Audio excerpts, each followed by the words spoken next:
Monday's class, we calculated the E field of an infinite plane. This was, the top one was for the finite plane. And then we made it infinite. We came up with this. And this is fantastic because, you know, eta is a constant. And so when you look at this, E field is eta over 2 epsilon 0. And remember, eta is just the charge per area. You know, and that's constant, right? So this is just constant. Okay?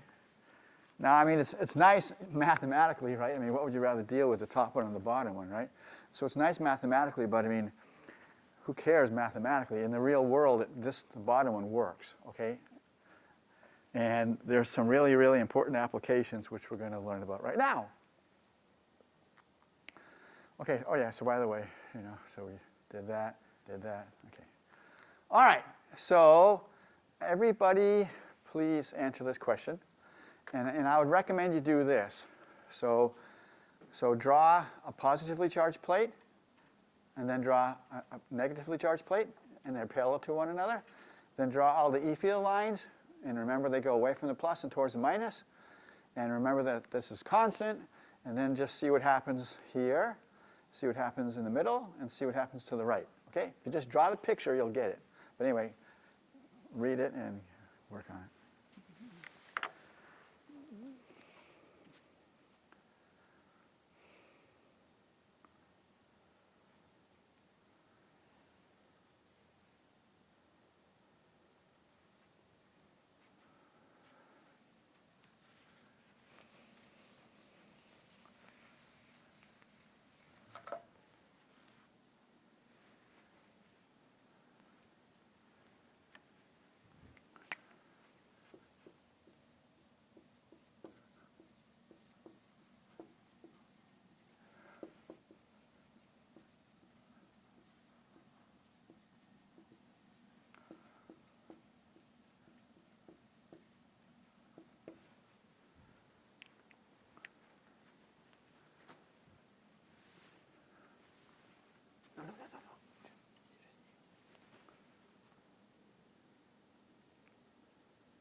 So that's what I mean to draw the pictures.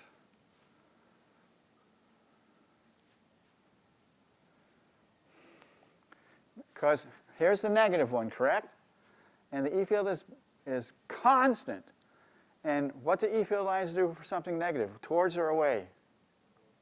Okay, so towards, but look at towards, right? It's constant. So over here, you know, it would be the same. Because the E field is constant. That's why I have this the same as that, same as that. And they're all facing this one, right? They're all pointing toward this one. But here's the plus. So away, you know? Okay, so what happens here? What happens here?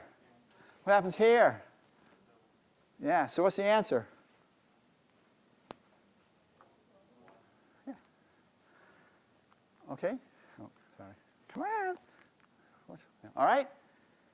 Okay, yeah. As you got like further away from like the source of the field, yeah, like if there was another field closer to it, that you kind of do. Well, okay, we're just looking at this. We don't care about anything else around it. And we're like for the negative charge plate, once it went through the positive charge plate. It's constant. It's constant, remember? I know. It's constant, all right? Okay, so now you're probably saying, okay, whoopee, who cares, right? Well, this is called a capacitor, a parallel plate capacitor. And they're used all over the place in electronics. They're like central to the electronic industry, I guess you could say. Because, for whatever reason, if you want a constant E field, you got it, and nothing outside. When computers first came out, the keyboards, they were actually, you know how you like you hit a 2 and you get a 2, right? And that was actually a little capacitor. Underneath all of the little, all the characters and everything on the keyboard, it was a little capacitor. So you were charging and discharging capacitors.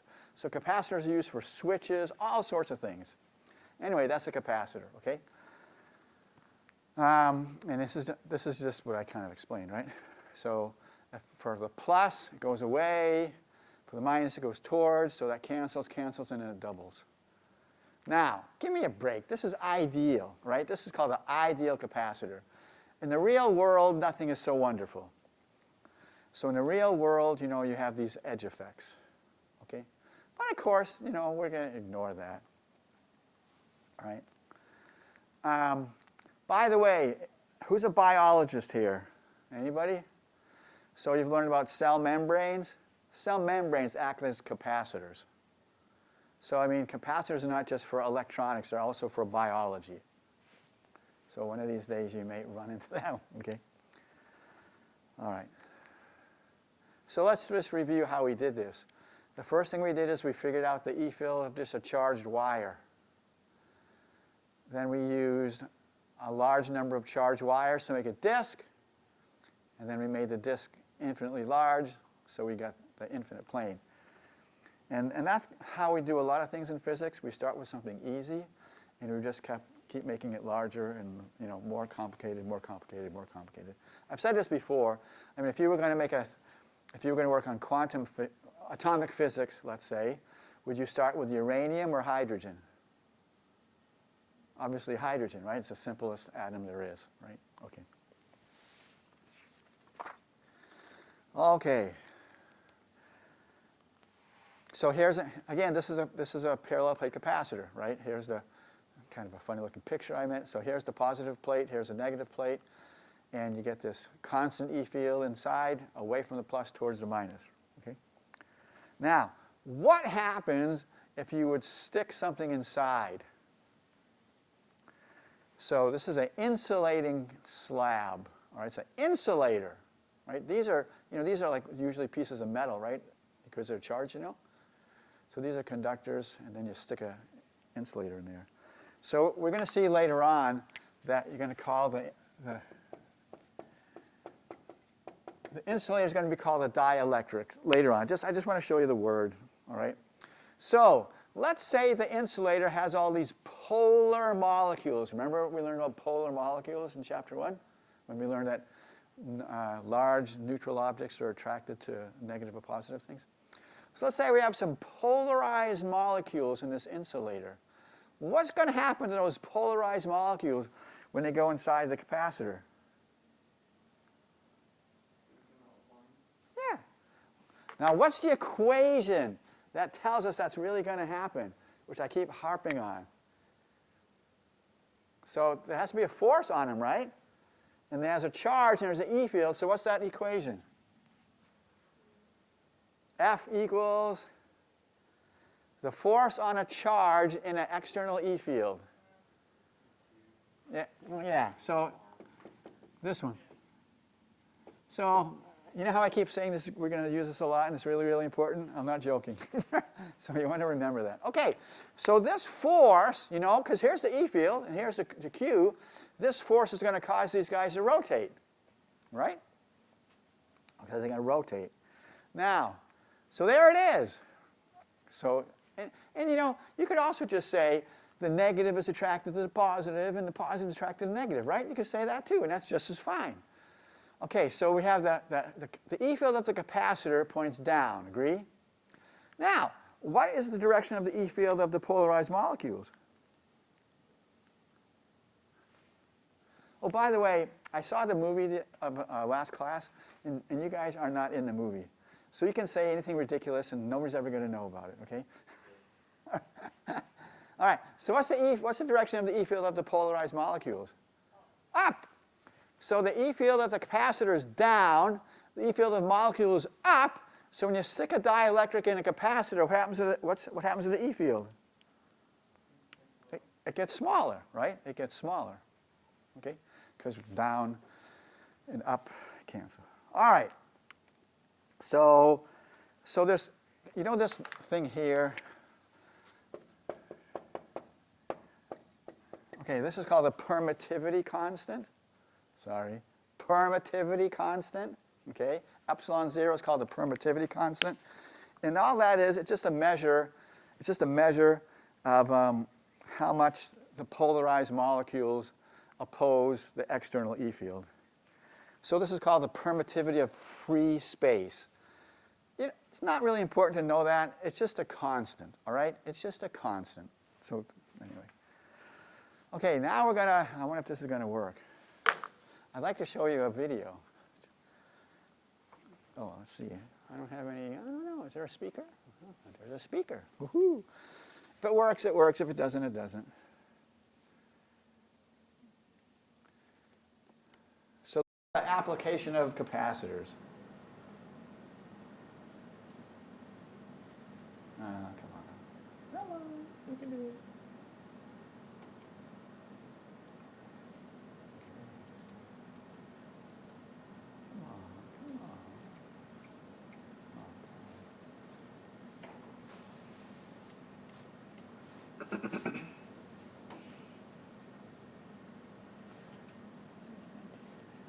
Might try like exiting out of the full screen and then putting on.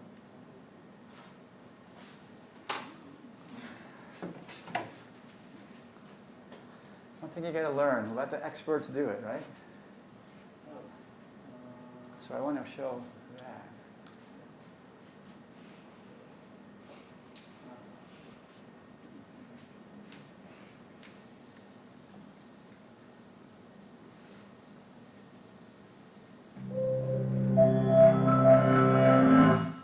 All right, we're getting there. Now we're just going to see it.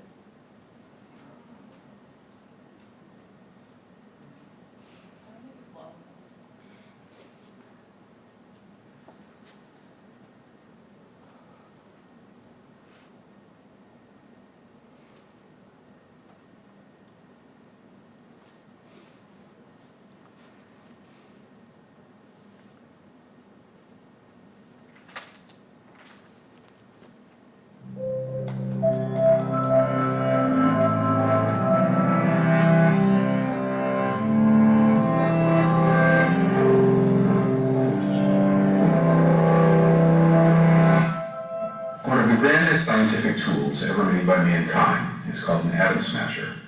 And I mean literally grand. The biggest one ever built, the Large Hadron Collider, or LHC, is a ring with a circumference of about 18 miles. That's more than the entire length of Manhattan. So what is an atom smasher? It is a device that collides atomic nuclei together at extremely high energy. The most powerful one scientists have ever built can heat matter to the hottest temperatures ever achieved. Temperatures last seen a trillionth of a second after the universe began. Our accelerators are full of engineering superlatives. The beam-containing region of the LHC is a vacuum with lower pressure than what surrounds the International Space Station and is 456 degrees Fahrenheit below zero, colder than the temperature of deepest space. A previous accelerator sitting in the LHC tunnel holds the world record for velocity, accelerating an electron to a speed so fast that if it were to race a photon of light, it would take about 14 minutes for the photon to get a lead of about 10 feet. If that doesn't impress you, remember the photon is the fastest thing in the universe. It goes about 186,000 miles per second.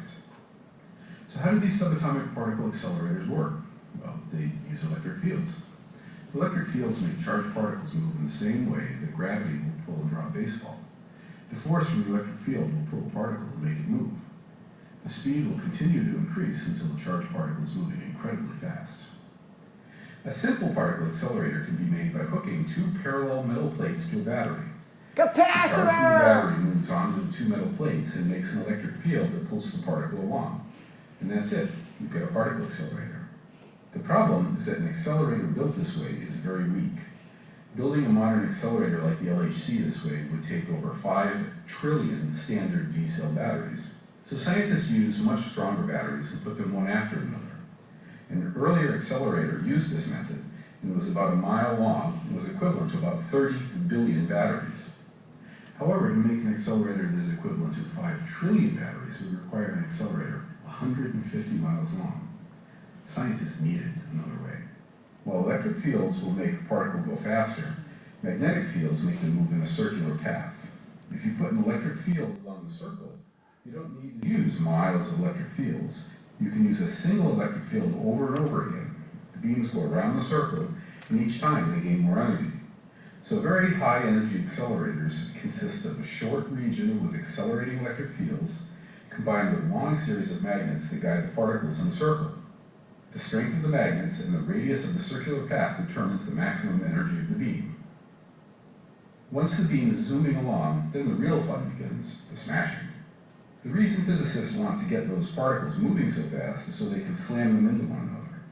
These collisions can teach us about the fundamental rules that govern matter, but they'd be impossible without the feat of engineering that is the particle accelerator. So I used to do this years ago, particle physics. But the important thing is, what did they say? What was the basics for accelerating a charged particle? A capacitor, right? A capacitor. So,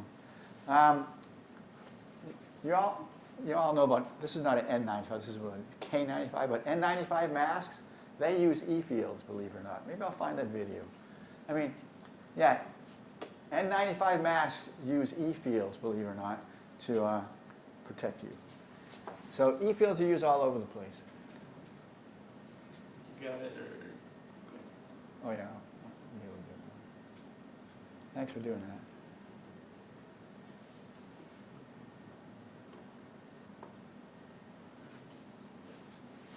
I get it. So we're going to learn a lot, we're going to talk about capacitors a lot later on. In fact, we have a whole lab just on capacitors. How come I can't see them? There it is. Come on, come back. There you go. Yeah. Okay, I don't think we need to review that. I'm going to skip it. So, question. Might sound a little bit dumb here. So, like in Back to the Future, they talk about capacitors. Is that real at all, or is that just completely just mumbo jumbo? Mumbo jumbo. Okay. Just curious. So I have a story about that. Okay, so I don't know, when did that movie come out? 1995. Okay, so shortly after it had come out, we were talking about capacitors in class, right? And somebody asked about the flux capacitor. And I said, what? And they said, Brother Weber, you know, the flux capacitor in whatever the movie is called, Back to the Future. And I said, what? Because I don't really go to a lot of movies, right? And they said, Brother Weber, don't you even know about this movie? And I said, no. So because I didn't. So the next class, whoever was asking me this question actually gave me the DVD of the movie. Because I had never heard of it. Anyway, so fine. All right. So we've done that. Now we have one left. Isn't that great? We're doing super. Okay, so let's talk about this charged sphere. All right, so, you know, the E field of a point charge is KQ over R squared, right? Okay, so I just want you to guess. What do you think the E field is going to be? So now, okay, so that's a point. Now we're talking about a charged sphere. So just guess. What do you suppose the E field is going to be outside a perfectly spherical, symmetrical, charged sphere? Just guess. That. You're right. All right, there it is. So KQ over R squared. And again, it's you know, if we want to write it in terms of a vector, you got to put your little R hat there. Okay, now did we prove it? Or we just kind of, you know, we got to prove it, right? You know, come on, we can't just say that, just, you know, it looks like that. But we're going to do that next chapter when we learn the easy way of doing E-fields, okay? All right, okay? Now, we did that yesterday, so we don't have to do that. All right, so, okay. Everybody, I hope you're all happy with this. You can do it in your sleep by now? Yeah.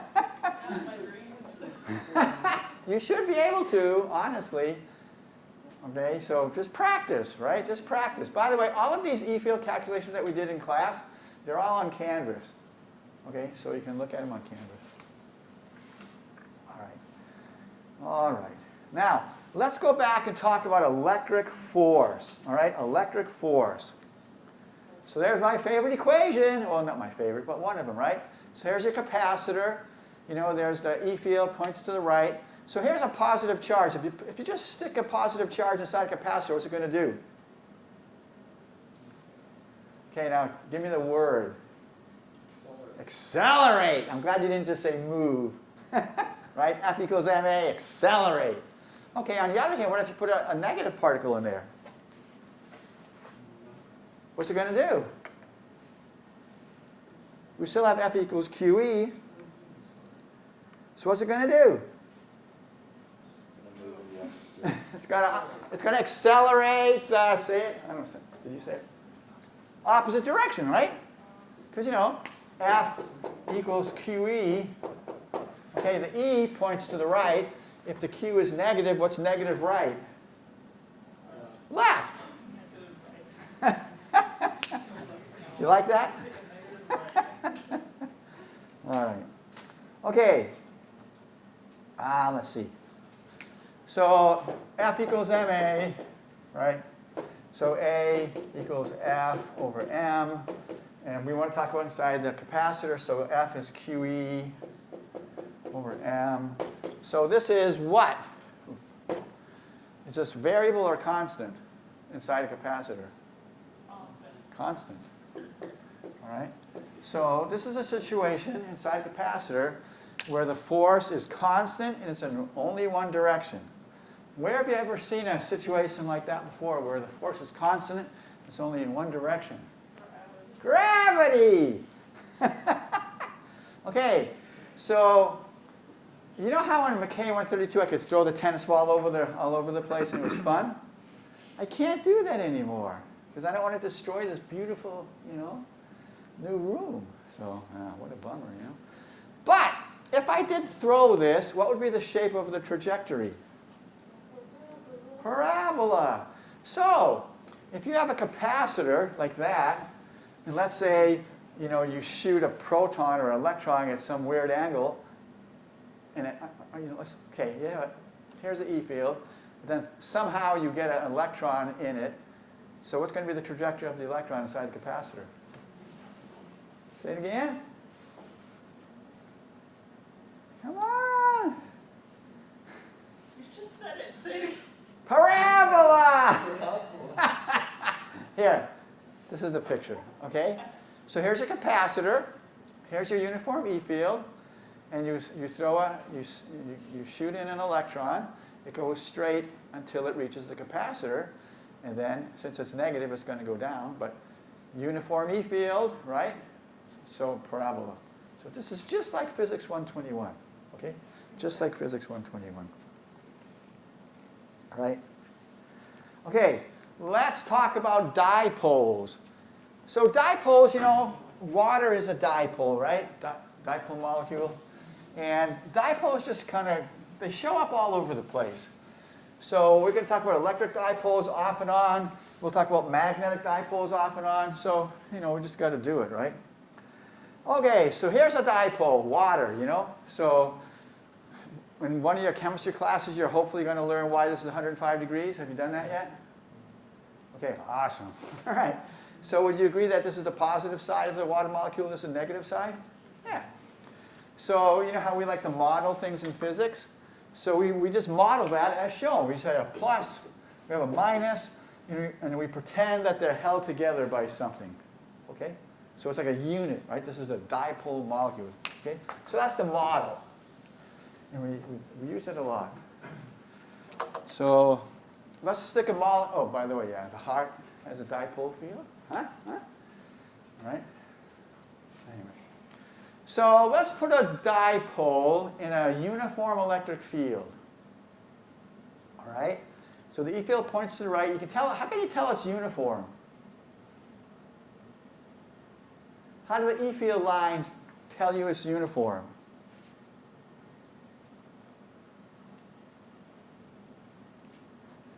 Just guess. You'll get it right. Yeah, they're parallel. Right? They're parallel. So you know it's a uniform E field. Because remember, the density of E field lines tells you something about the strength of the E field. Okay, so we have this constant E field. And here's our dipole. See, there's the plus, and there's the minus. And this is something that holds it together, which doesn't really exist, but we just, draw it. Okay? And don't worry about the P. We'll get to that in a minute. So the negative and positive are separated by some distance, D. Okay, what's going to happen to this positive because of the E field? It's going to feel a what? To the what direction? Oh, how about this guy? So what's the net field? Everybody, the net force, sorry. Everybody agree the net force is 0? Because the magnitudes of the charges are the same. The E field's constant. So QE here minus QE over there. So the net force is going to be 0. However, is the dipole just going to sit there, or is it going to what? What's going to happen to it?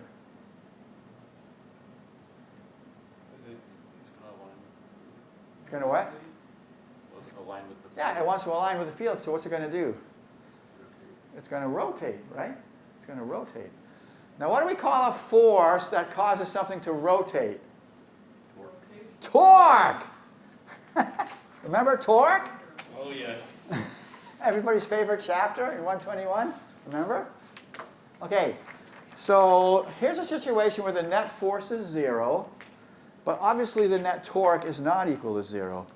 So what we want to do is talk about the torque, but I've got to introduce something real quick. So until now, when you've seen a P with a vector, what does it mean? What has it always meant? Momentum, right? Well, guess what? There's only so many letters in our alphabet, so you got to reuse things. So this is called the electric dipole moment. And this is just the definition. It's Q times D. D is the distance, but there's a vector, right? So it points from the minus to the plus. Now, if you wanted to, you could look at that and say, you're crazy, because what's the net charge of a dipole? 0. But this is not the net charge, okay? It's just this, or an absolute value of that, all right? Okay. So why do we care about electric dipole moments? Well, you'll see later, but basically you can measure them. Experimentally, you can measure them. Later on, we'll talk about magnetic dipole moments. You can measure them. And so it's important. But right now, you just have to say, okay, whoopee. Okay, so let's talk about torque. This will be a good review, all right? So torque. Torque is R cross F. Remember that? You had to learn that cross product, All right. Now, we don't really care about the vector. We just want to do the magnitude. So the magnitude of torque is just F times the lever arm. Remember that? F times the lever arm. Okay. All right, so let's do it. Okay, now first of all, there's going to be 2 torques, right? One on the top right, one on the bottom left. Agree? 2 torques. Okay, so we'll put a 2 there. Okay. What's the force? QE! You see it again. QE. Okay, what is the lever arm? What is the lever arm?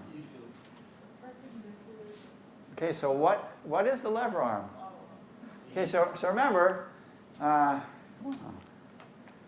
remember how you do that? So you draw your force line.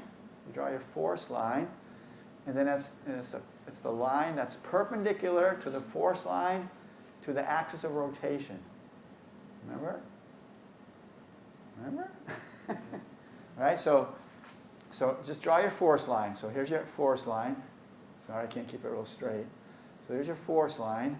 And what's the perpendicular distance from the force line to the axis of rotation? What is it?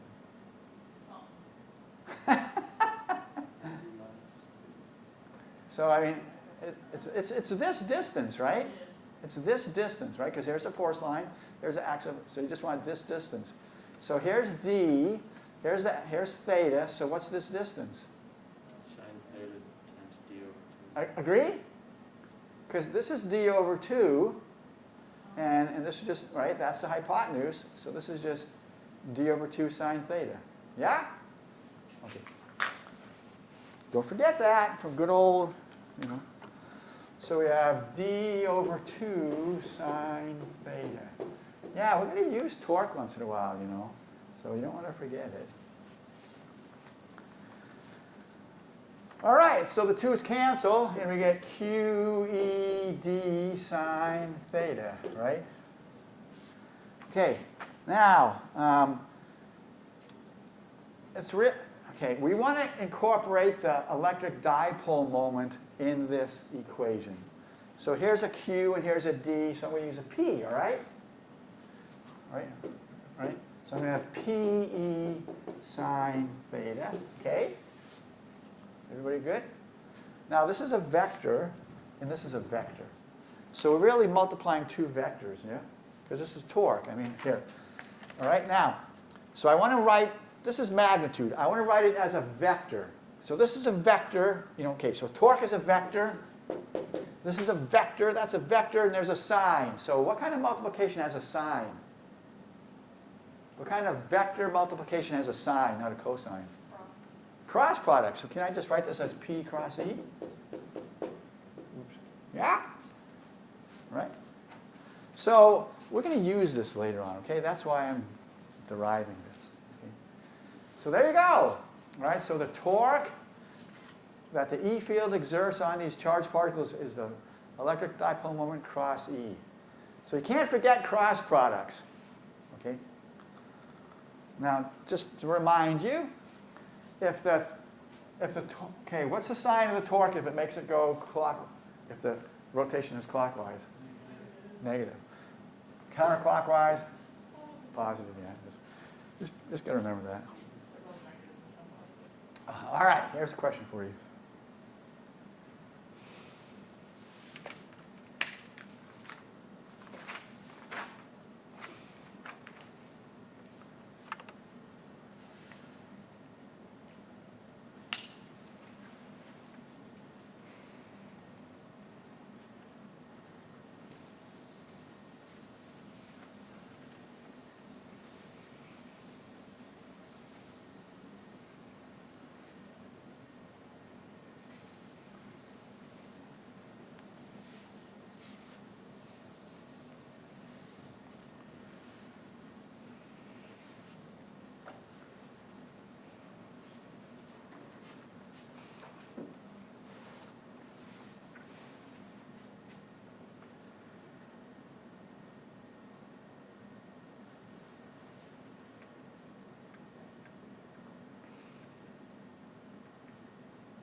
Okay, you ready?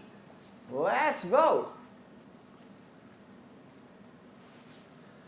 Okay, if you want the force to be 0, okay, so this one, how come the net force was 0? Because what kind of E field did we have? Uniform, all right? So if you have a uniform E field, the net force will always be 0. So this one it says, in which situation is the net force on the, all right, so we want the net force to be 0, so what kind of E fields do we want?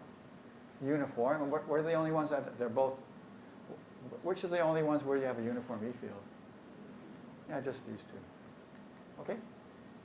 See, these, you have a non-uniform E field. So the force on that one, you know, the plus will be different than the force on the minus, okay? So the net force will not be 0, all right? All right, so we're done. Not today, but we're done this chapter. Okay, so we use the principle of superposition to calculate the E field of multiple charges. Remember when we just did like 1 or 2 charges? And then we did continuous distributions of charge. We learned the E field of the common charge distributions. We talked about capacitor in some applications. And we talked just a little bit about the motion of charged particles and simple electric fields. So here, so this is for continuous charge distributions. The total E field is some of the little guys, where the little guy is just the E field of a point charge. But usually you have to, well, you always have to substitute for the dq, and you may or may not have to substitute for r squared. In order to substitute for dq, you have to use one of these three in this manner. Here are the E fields that we studied.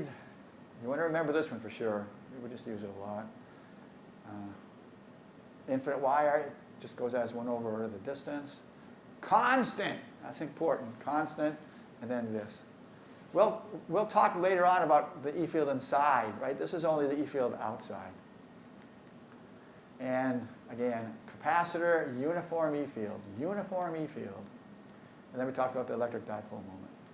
Okay, any questions about chapter 23? Okay, so now we want to start the other one.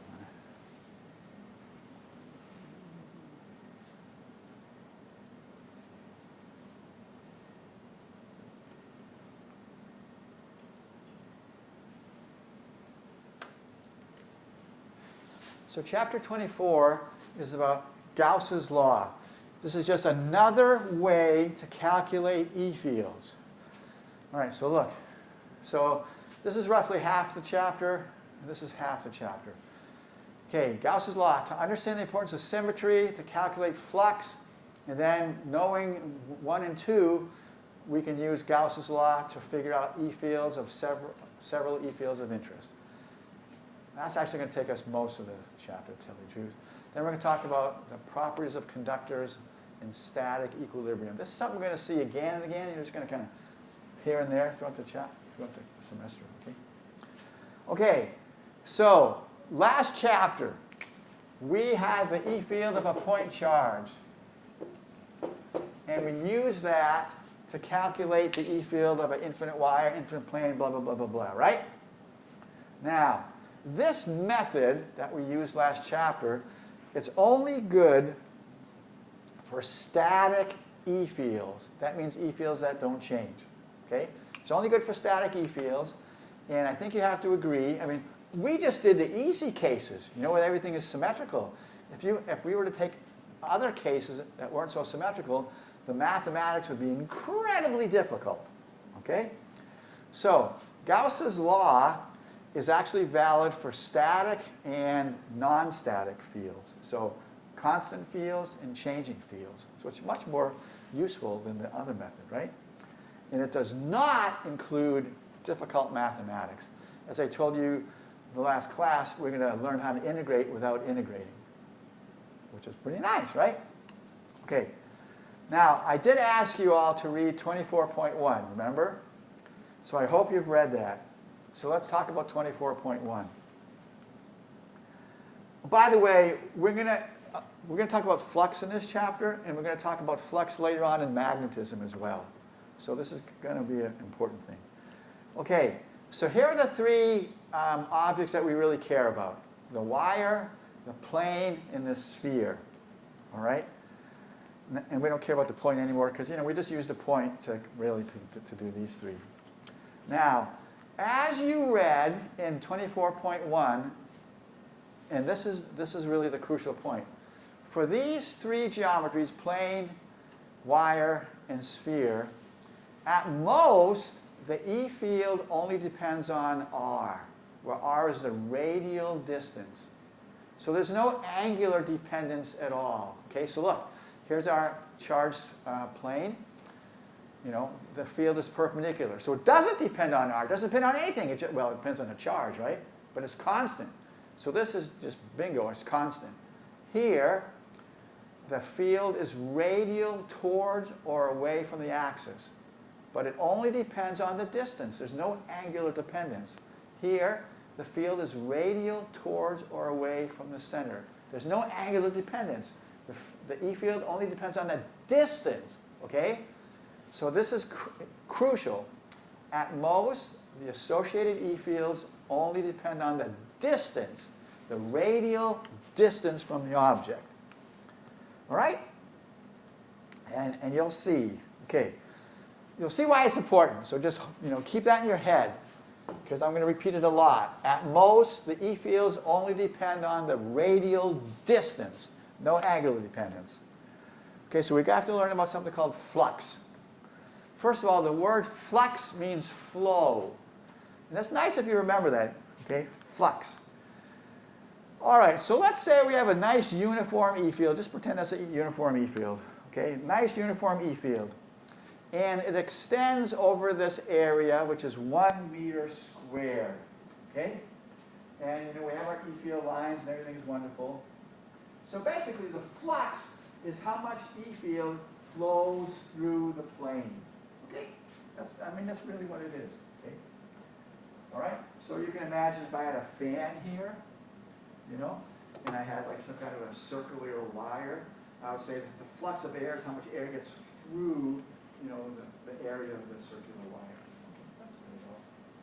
Flow, that's what I mean, flow, all right? Think that this E field is flowing through this area. Okay, wonderful. Now let's say I change the orientation of that plane. So what happens to the flux now? So I used to have this, now I have that. What happens to the flux? Increase, decreases, remains the same. Sorry? Decreases, agree? Because less is getting through.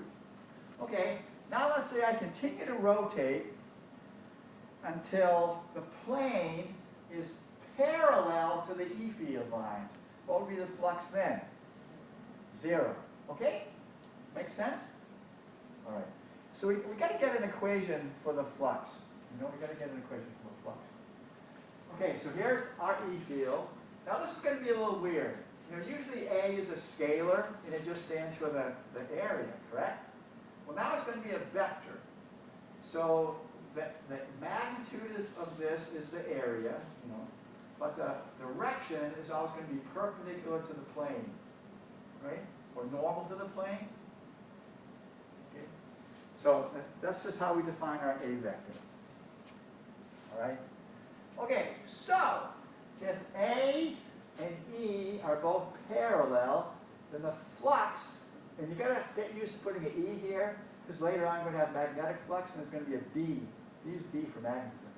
So electric flux is just EA. Whee! Okay, just EA, that's all it is. It's a scalar, right? Just EA. If they're parallel to one another. But what happens if the angle is not? What if they're not parallel to one another? Okay. What if they're not parallel to one another? Well, guess. What do you think the equation is going to be? So look at this is a E field is a vector, the A is a vector, but we're getting a scalar. So what kind of vector multiplication is there when the answer is a scalar? Think of work. Dot product. Dot product. And what trig function has the dot product? Cosine. Okay. So, all right. So here we go. So this is the real. This is the general definition of flux. So it's vector E dotted with vector A, and that's EA cos theta. Again, later on we're going to have magnetic flux. It's going to be B dot A. We use it a lot. So that's why I'm kind of trying to make a big deal of this flux, because we're going to use it a lot. All right? Okay, so there's some conventions. So here's a square. Yeah? So this is just a convention. You're going to make decisions. So the convention is that A always points outward. See how A always points outward? And here's the E field going through, points to the right, but the A vector always points outward. That's just a convention. It's not a big deal. Okay, finally you get to do something besides pay attention. So remember, E dot A, EA cos theta.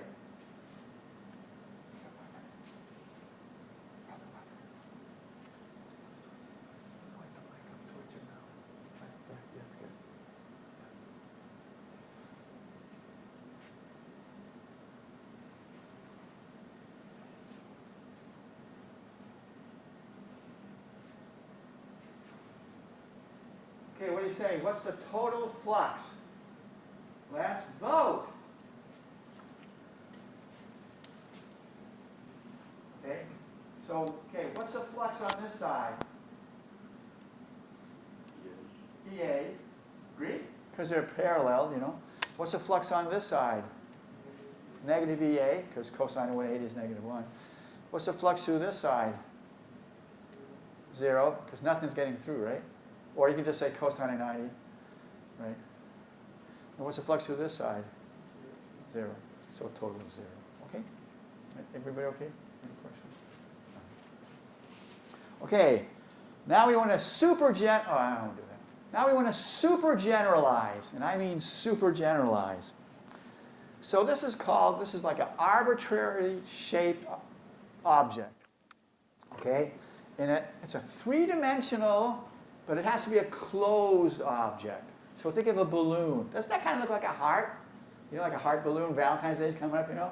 All right. So we have this arbitrarily shaped, three-dimensional, closed surface. Now, do these lines look parallel, exactly parallel, the E-field lines? So we have a non-uniform E-field. I mean, come on, how much worse can you get? Right? We have this weird three-dimensional shaped object with a non-uniform E-field. So we want to know the total flux through the entire surface. Anybody know how we're going to do that? You're like, good golly, right? All right, so this is what we're going to do. We're going to break up the surface into these little tiny squares. All right? And the area of every square is delta A. See the delta A everywhere? And again, the A is a vector, right? So it points perpendicular to the surface, you know? Okay, so we split it up into these little tiny area delta A's. So what's the flux through each little tiny area delta A? Well, just go back to the definition. What's the definition of flux? Sorry? Yeah, sorry, the mathematical. Yeah, EA cosine theta, or just E dot A, right? Just E dot A. Okay, so what's the flux through this guy? E dot A, right? E dot delta A, which is positive because it's less than 90. What's the flux through this guy? Well, it's perpendicular, so it's 0. What's the flux for this guy? I mean, they're all E dot A, E dot A, E dot A, right? So if we want the total flux, what are we going to do? Add them all up, right? So we're going to add them all up, okay? So we're going to say that the total flux is just the sum of the E dot dA, okay? That's all. All right, now, of course, you know, if we want a really good answer, we want the dA to be small, right? So if we take the limit, as delta A approaches 0, what does this become?